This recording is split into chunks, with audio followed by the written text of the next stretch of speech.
स्वाभिमानी न्यूज चॅनलच्या बातमीपत्रात आपलं स्वागत। मागासवर्गीयांना खुल्या प्रवर्गातून वगळण्याचा निर्णय तात्काळ रद्द करा, संविधान संरक्षण समितीचे जिल्हाधिकाऱ्यांमार्फत राज्याचे मुख्यमंत्र्यांना निवेदन। मागासवर्गीय समाजातील विद्यार्थ्यांना व नागरिकांना खुल्या प्रवर्गातून वगळण्याचा निर्णय तात्काळ रद्द करण्यात यावा अशी मागणी धुळे जिल्हा संविधान संरक्षण समितीच्या वतीने करण्यात आली आहे। या संदर्भात आज रोजी धुळे जिल्हाधिकाऱ्यांमार्फत राज्याचे मुख्यमंत्र्यांना निवेदन देण्यात आले। खुल्या प्रवर्गातून मागासवर्गीयांना वगळल्यास शिक्षण, नोकरी तसेच विविध शासकीय योजनांमध्ये अन्याय होण्याची शक्यता नाकारता येत नाही। संविधानाने दिलेल्या समान हक्कांवर गदा येणार असून सामाजिक समतेच्या तत्त्वालाही धक्का बसणार असल्याने यावेळी समितीने नमूद केलेले आहे।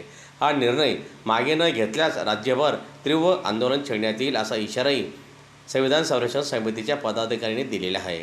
दरम्यान यावेळी निवेदन देण्यासाठी संविधान संरक्षण समितीचे पदाधिकारीसह कार्यकर्ते मोठ्या संख्येने उपस्थित होते। बाबासाहेब आंबेडकरांनी घटना बनवली, तुम्हाला माहिती आहे। ज्या समाज व्यवस्थेमधून बाबासाहेब आलेत त्या समाज व्यवस्थेची पार्श्वभूमी असल्यामुळे या देशातील वंचित समाजाला सुधारलेल्यांच्या बरोबर आणावयाचे असेल तर काय करावं लागेल याचा विचार करून आणि नेहरूजींची संमती घेऊन बाबासाहेबांनी घटनेत 17व्या कलमाने अस्पृश्यता नष्ट केली आणि मागासवर्गीयांसाठी 14व्या कलमाने आरक्षणाची तरतूद केली। ही तरतूद करत असताना बाबासाहेबांनी मागासवर्गीयांना सरकारने विशेष सवलतीची व्यवस्था करावी हे 16व्या कलमामध्ये आणलं आणि त्यामुळे मागासवर्गीयांना नोकरीत आरक्षण आणि नोकरीमध्ये लागल्यानंतर प्रमोशनमध्ये सुद्धा रिझर्वेशन याची तरतूद केली।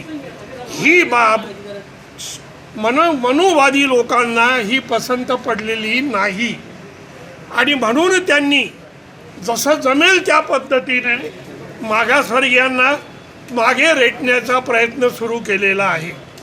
गेल्या आठवड्यामध्ये जे कॅबिनेटची मीटिंग झाली त्या मीटिंगमध्ये या सरकारने असा निर्णय घेतला की गुणवत्तेच्या आधारावर एखादा मागासवर्गीय स्पर्धेमध्ये सर्वोच्च जरी असला तरी त्याला खुल्या प्रवर्गामधून नोकरीला घ्यावयाचं नाही, त्याची मागासवर्गीयांच्या यादीमध्ये त्याचं नाव ढकलायचं।